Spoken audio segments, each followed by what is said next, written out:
Okay, so this is going to be a little short lecture on self-talk and related to that thought control within sport, exercise and performance psychology.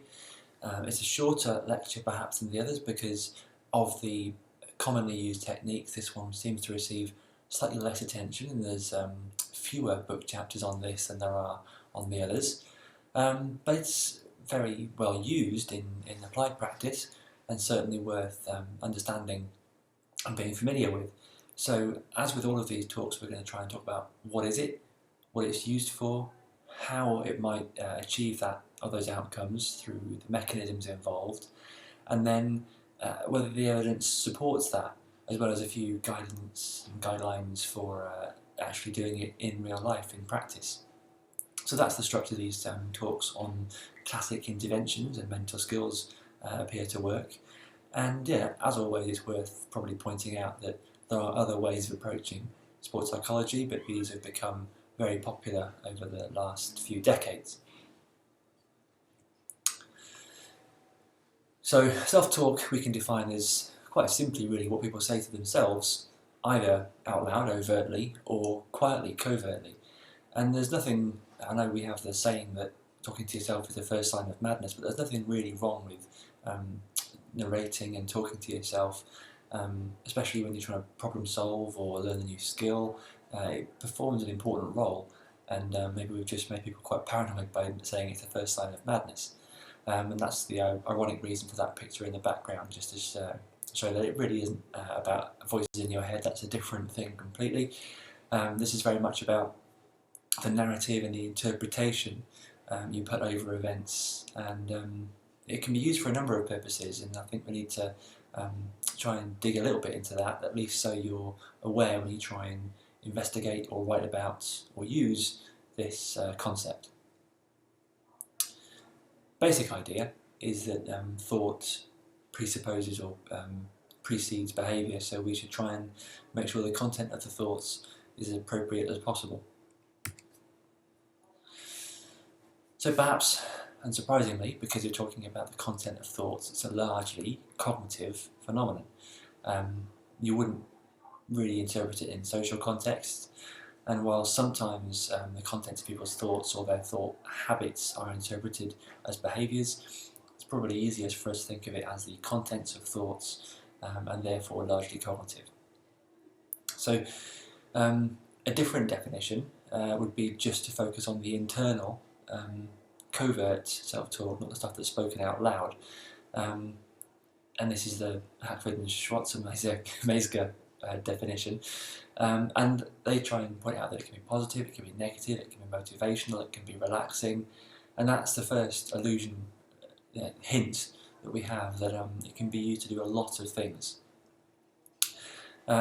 Like imagery, like goal setting, we often find that people who are high up in athletics, who are performing to a high level, are the same people who do self-talk, and that pattern tends to occur quite frequently.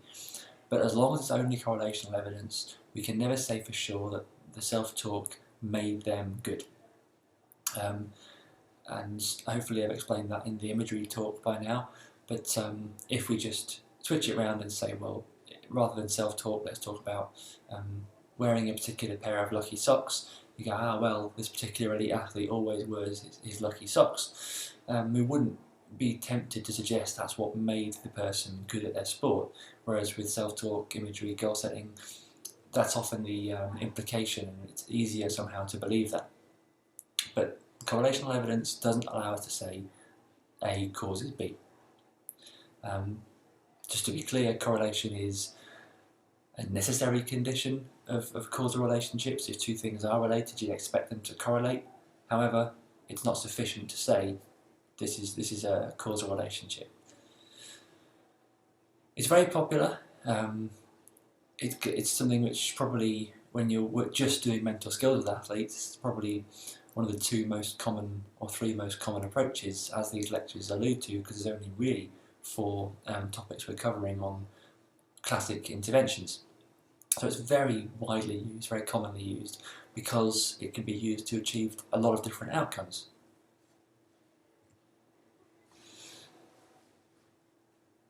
We often find that people who are using positive self-talk appear to be performing better. And again, occasionally you can find evidence that shows that if you train someone to use positive self-talk, then it produces better outcomes. Quite often, again, we're looking at just co-occurrences that this tends to be the case. And it must work both ways, that if you're playing well, it's more likely that you'll be constructing a positive narrative. So maybe if we're looking for causation, we shouldn't look for a one-way street from the contents of your thoughts to the outcomes and the performance. Maybe the performance can also make you feel good and talk nicely to yourself. We see that it can be used in a variety of sports, bowling, golf, we've seen weightlifting, it's very flexible. And in terms of the outcomes, even in the published studies, we can see that it's been used to stimulate skill acquisition by cueing the appropriate movement or conveying instructions, directing attention to the right things and trying to ignore the wrong things, influencing your mood states and the emotions and how you feel, and of course building confidence and self-efficacy, and so reinforcing that I'm playing well, I'm doing a good job. We can add to that, of course, motivational influences. So the number of things you can do with self-talk is very many, and so that does raise a question as we go forwards of, is it always operating in the same way? Is it using the same mechanism to achieve these different outcomes? So if I talk to myself positively to change an emotion, would that be the same as guiding my attention, or would it actually operate through a different sequence?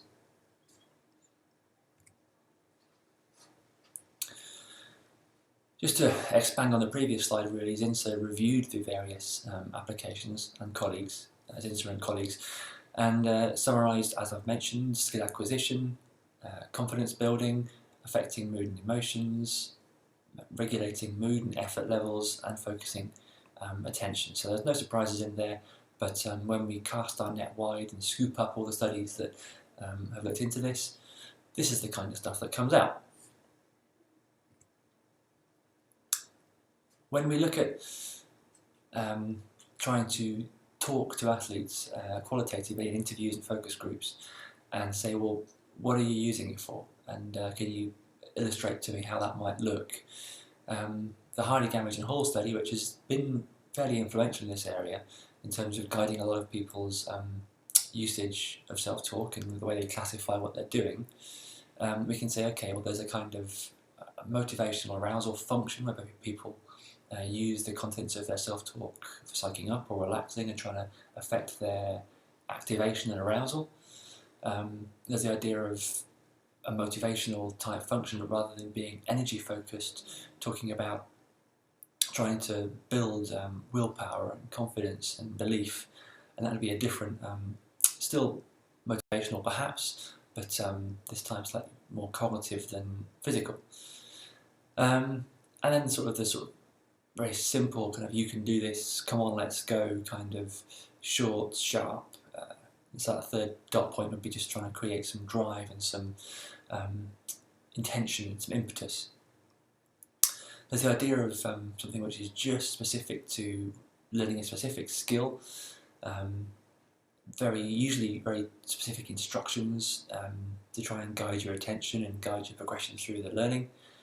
And then more generally, we can talk about learning strategies and tactics and trying to cue those up, and that'd be a more cognitive, general approach. Some people might not find that useful, some people might find it extremely useful, but it is one way of categorising how self-talk is used. Now, we have different attempts to explain how it works, and as I've already mentioned, it's perfectly possible that in achieving different outcomes, it works in different ways. So one study recently, 2004, suggested the core of self-talk is focusing on the desired thoughts, and that focus is what causes the positive outcomes. And that's one possible explanation. And then the second dot point, some support for that idea, going back to the theorising of Niederfer and Landin, also talking about, well, if you steer your thoughts towards the right things, then you're more likely to engage with those and to do them, and that's what will help you perform well.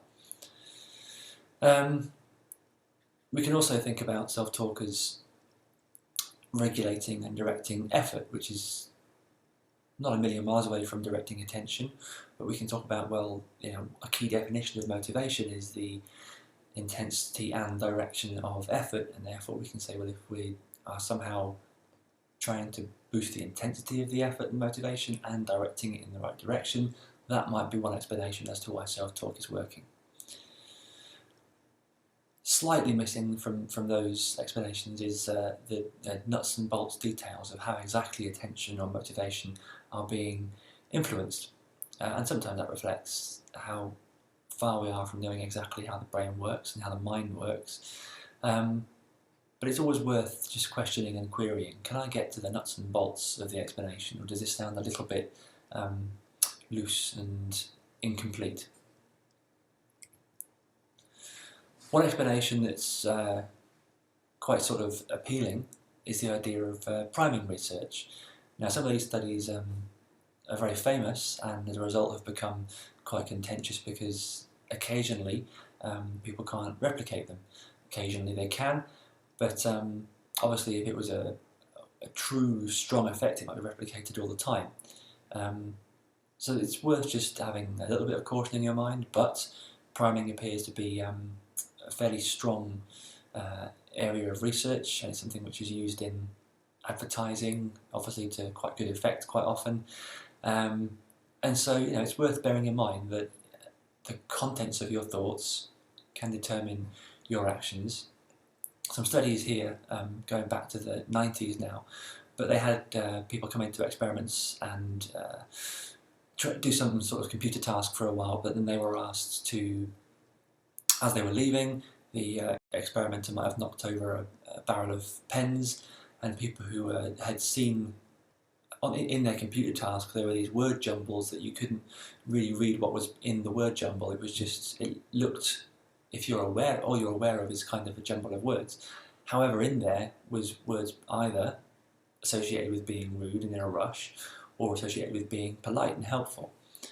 And people who'd seen the polite and helpful words, unknowingly seen those words, were often more prone to stop and help pick up the pens, whereas the rude people, or the people who've been primed to be rude, often just said, sorry, tough, sucks to be you. And importantly, when you stopped people afterwards and said, did you notice any of the words in the word jumble, they didn't. So it was happening at a subconscious level.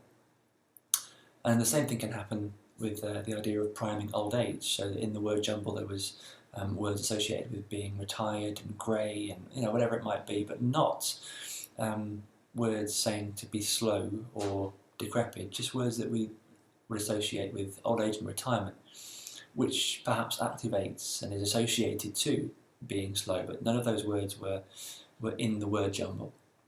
And then they would simply time how long it took people to walk to the elevator down the corridor.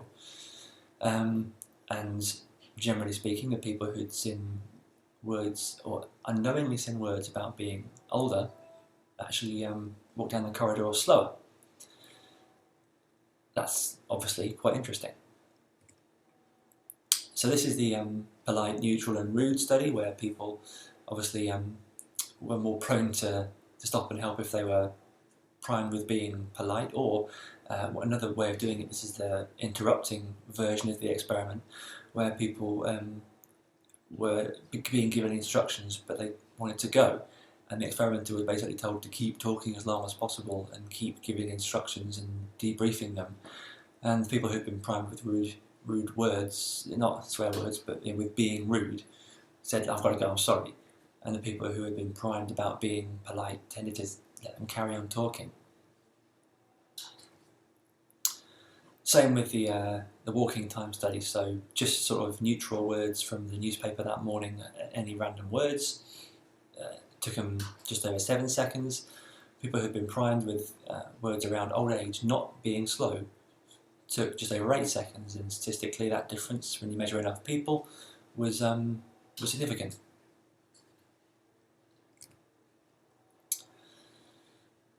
So then we say, okay, does it matter?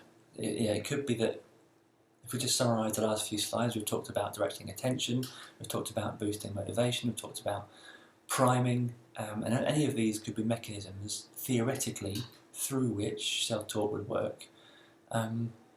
But when we study it, what actually is going on? What are the contents of people's thoughts, and what consequences do those thoughts have?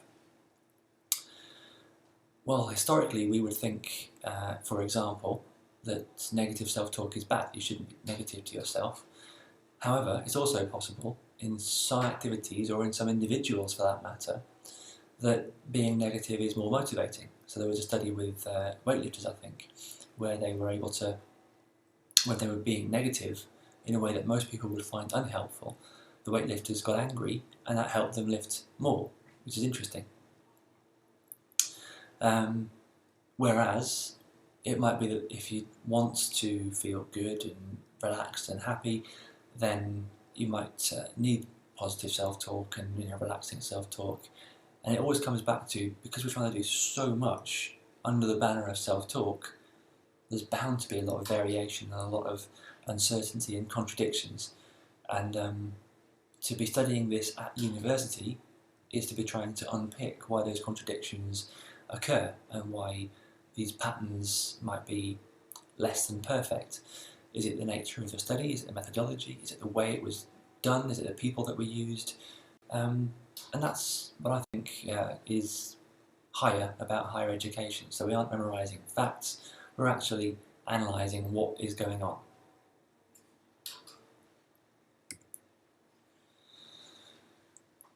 So, as I've been trying to signpost the whole way through, these differences may be because self-talk is being used to achieve different things, ranging from improved performance to improved skill learning to emotional regulation and changes like that. So it's important to bear that in mind. And then again, we can't overlook the role of personality, and that some people will have a "I'll show you" reaction to negative comments and perhaps negative self-talk. It's possible to theorise that instructional self-talk might be more beneficial in learning tasks and cueing, stringing together patterns and sequences, and therefore helping with that, whereas motivational self-talk might not help with that, and instead motivational self-talk would be beneficial for tasks requiring effort and strength, whereas cueing and instruction probably wouldn't be as helpful. That kind of makes sense, and I'm sure that the study was able to test that. In some ways that wouldn't be surprising, and in the 2014, 2015 we could now start digging a bit deeper as to exactly what's going on. We get to the point soon where we have brain scanning technology, we have complex computer modelling we can run, so it might be that we can dig a bit deeper into exactly what is going on with this. Obviously, even though I haven't said it so far, there's a big issue with studying self-talk, which is, like a lot of things in psychology, you have to stop the person doing what they're doing and potentially influence what they're doing to measure it. So we can either say, what were you thinking back at the time when you were competing or training? And of course, people's memory is invariably very bad and unreliable, and you wouldn't even know if it was bad and unreliable because you have no comparison to what actually was going on in their head at the time. You can sometimes do things like you can train people to try and think out loud, and just to give their narrative overtly instead of covertly. But again, sometimes that involves changing what naturally they'd be doing, and sometimes there are long periods where we aren't necessarily thinking in words, but certainly still having a reaction to whatever is going on in front of us. And some people very explicitly say, I don't really think in words, I like to think in pictures and things, and equally some people are bilingual or more, and very prone to thinking in words. So these can cause some pretty big issues. In both cases, we're potentially changing what we're measuring by trying to measure it. You can do simple things like having little counters, so if you're trying to just look at the frequency of self-talk that happens to be negative or positive, you could transfer coins from one pocket to the other, or just have a little clicker. And that's quite common in clinical psychology, where you want to try and extinguish negative thoughts and replace them with positive ones. And I've seen people kitted up, just as I said, do have tape recorders and try and just talk out loud. And you can give people diaries, the idea of a log. So maybe you set a timer to go off when at random times, and someone has to, every time they hear the timer, the beep will go off, they have to actually write down what they're thinking. All of these are far from perfect, but by the nature of our brain, it's almost impossible to get an exact indication of what language is and narrative is happening at any point in time. If we look at the studies in this area, probably fewer than there are on goal setting and imagery, and the same pattern occurs whereby I'm going to do this in each of these 4 lectures, but on the left hand side there are the authors, there's the design, obviously in the next column, and we've got randomised controlled trials, case studies for small groups, non-randomised controlled trials. I've got a little frowny face towards the bottom there for a slightly odd randomised controlled trial when you look at the method. You can split them into actual athletes versus undergraduates, and we've got more actual athletes in this study, which is in this sample, which is good. And as I've mentioned before, we need to have, when it comes to research, we need to have the manual for what was done, so that people declared beforehand what they were going to deliver and delivered that, and that was derived from theory and careful reasoning. In contrast, if you're just sat opposite an athlete and it's in the real world and you want to help them, you might not have a manual, you might change it and adapt it to suit that person. But in research, if you change what you're doing to make sure it works, that's not good science. So we need to have clear published manuals that make the study replicable, as I was talking about earlier. So if we rule out the studies with no manual, the studies with undergraduates, and potentially the studies that contain little flaws like no comparison group or little glitches in the methodology, what we end up with, I'm just trying to scan this page, not significant, 2 out of 3 that completed saw a benefit, inconsistent, not significant. So actually, when it comes to trying to test it with research in a conventional way, remembering that to say something works with certainty, and it's not other things that are doing it, we do need strong evidence. Always go back to the idea that if thinking happy thoughts makes you play better at sport, that's a really big claim. So we need big evidence to back it up, and actually that isn't easy to find right now. So that's the picture we see, and yet you'll see practitioners who say, well, I've seen it work many times over, and perhaps it's because we're able to individualise it and adapt it for each client that then it begins to look like it works. In which case we should try to formalise what exactly is happening in that process, whereby we have a theory of how to individualise self-talk, which we can then test with research and say, if you do it this way, it works. That would be an ideal outcome to reach. Generally, when it comes to applying it, there's a couple of rules that emerge. It must be meaningful to the athlete.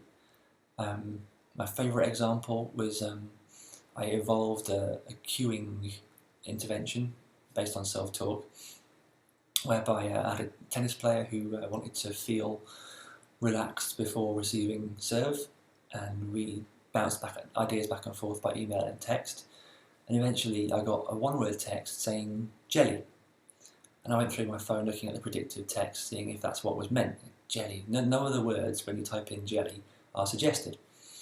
So I said, is that what you mean? He says, yeah, I want to feel wobbly and loose like a bowl of jelly. That's perfect, but I'd never have thought of that.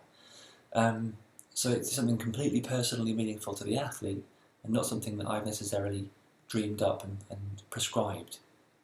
And that's important. Secondly, we're talking the second person, so there's a few studies now suggesting that self-talk is more effective in the voice of, you can do this, you're playing well, you're a good player, whatever it might be.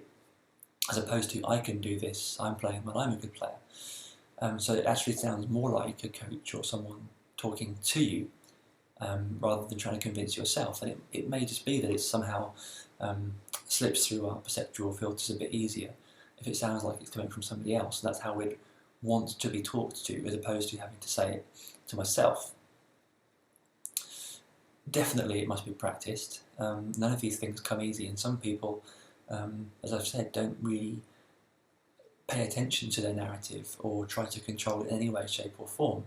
So to actually try and then stop and record it in itself is a big thing, and there's a lot of learning to do before you can control your self-talk and make sure the contents of that self-talk do things that help and actually help you achieve your aims. And depending on the time of season, for example, if someone's just not got time to learn how to do this properly, it may not be a good idea. And of course, around all mental skills, you can throw them together in different combinations. And so one of the things that I often sort of try to be wary of is what I call kitchen sink interventions, where psychologists throw everything at an athlete at once. Do self-talk, do imagery, do all of the stuff in the textbook. Because even if it did work, you wouldn't know what worked. It would be very difficult to know whether it's just regression to the mean that's helped them solve a problem, or whether it was your intervention, or which bit of the intervention did it. So perhaps talking more as a scientist than a practitioner, I quite like to feed things in one at a time, and so I know what's working and why. However, you can combine it with all the other things, and it can complement. You can use self-talk to try and manage arousal, which in itself is one of the mental skills, arousal control. So it's a complementary technique. If we were to talk about how to generally approach this, we're talking about developing the awareness of what's in there, perhaps with diaries or with beepers that try and remind you to capture what you're thinking. We can talk about the frequency of certain thoughts by passing coins or having a clicker. We can try and explore how they make you feel and whether that's how you want to feel when you're participating in sport or exercise. And we can begin to unpick what for that person is helpful and adaptive versus unhelpful. Where we see negative thoughts and those negative thoughts are unhelpful, then we can start to challenge them. And so reframing, analysing. You very often see that people's negative thoughts feel believable because they're in that person's head, but when you stop and challenge them, they're very irrational thoughts, and they need to be challenged with rationality, and they fall away. Something else I'm quite fond of is getting people to capture their negative thoughts before they participate, and all the worries they have about what if this happens, what if that happens, and then review it afterwards. And what you often see is that by reviewing the worries that you had, you see, oh, that didn't happen, that was never going to happen, what a silly list of things to worry about, and the person learns to stop fearing those things. But certainly, self-talk is such a broad thing. Obviously it could be interpreted as the whole contents of your thoughts, the whole way you interpret and narrate your life. So, of course, it therefore interacts very heavily with the way you set goals, the way you perhaps even do imagery. And so it just interlinks with lots of areas of psychology and lots of the interventions we're talking about, which makes it simultaneously good and useful, but also difficult to study on its own. Just an example of changing negative to positive, you can say, the referee's not in my favour, he's robbed me there. Or you can try, and that can be a pretty sticky and annoying thought that can really get under your skin. But a more positive approach would be to say, well, there's nothing I can do about that. I'm a better player here if I can adapt. I'm good enough to adapt and change. Especially in games like tennis, that's often where there's, for example, no umpire. It's up to quite a high level you can play with no umpire. So, you sometimes just have to try and stay positive and try and keep yourself focused, because I've genuinely seen a number of players struggle with that and become quite angry, and then once they're angry, the game's over, they've gone to pieces. So to summarise some of the applied interventions we've mentioned here, we could have keeping a diary before, during or after, having a buzzer that goes off to try and remind you when to keep your diary, trying to catch yourself by counting pebbles or coins or paper clips and transferring them from one pocket, and of course if you're reducing the number of negative thoughts, then that transfer will eventually take longer and longer until it stops. One of my favourite examples was, and it happens quite often now, people writing messages on their wrist tape. Now, some people will put a passage from the Bible, but some people will put the exact thing they want to think, or if they're just trying for broad emotional arousal, they might put the names of their family or something. But in either case, it's right there. And there are certain sports where it's very possible to monitor your self-talk. Golfers, for example, carry around a piece of paper and a pen. It's perfect. So you can certainly, I call it piggybacking, you can piggyback your ideas on the structure of the sport, and if there are gaps like in tennis, I saw Serena Williams used to have a card of things she was trying to do. Another example of self-talk. You can, especially if it's in your own voice as well, you can prepare an ideal tape of how you want to sound and try to compare yourself to that, and perhaps use it to get yourself thinking that way before a competition. But there's a really important part here. When it comes to learning how to do good self-talk, a lot of what you're doing is not ignoring the negative thoughts, but actually countering and reframing them and dealing with them. And I'm just going to pause here to give you the example of we are very poor at ignoring thoughts or suppressing them or squashing them out of our heads. So if someone says, oh, well, if you're worried about that, just don't worry about it, don't think about it. That's probably not how we work. And an example would be, whatever you do, don't think of a big white bear, and normally a polar bear comes to mind. Whatever you do, don't think of the Eiffel Tower is the other example. Most people will immediately think of the Eiffel Tower in Paris. Don't think of a shiny red fast car. Most people go straight to a Ferrari, which is fine, and it reflects how we deal with information, we engage with and process information. So saying don't think about that is almost impossible. So when we talk about countering, reframing, what we're doing is actually engaging with the worrying thought and dealing with it and finishing it off, and what I call putting it to bed. And once it's dealt with, then it really will go away. Even simple things sometimes, like actually taking it out of your head onto a piece of paper, putting that somewhere safe, and then coming back to it afterwards will mean that I'm not going to worry about that during the game because it's actually captured somewhere else. I stole that from a time management book by a guy called Dave Allen, but it seems to be something that athletes really respond to. So, to get good at self-talk, there are a number of techniques and tactics that you also have to learn. Here's a couple of the references that we've used, some of the sort of more prominent ones.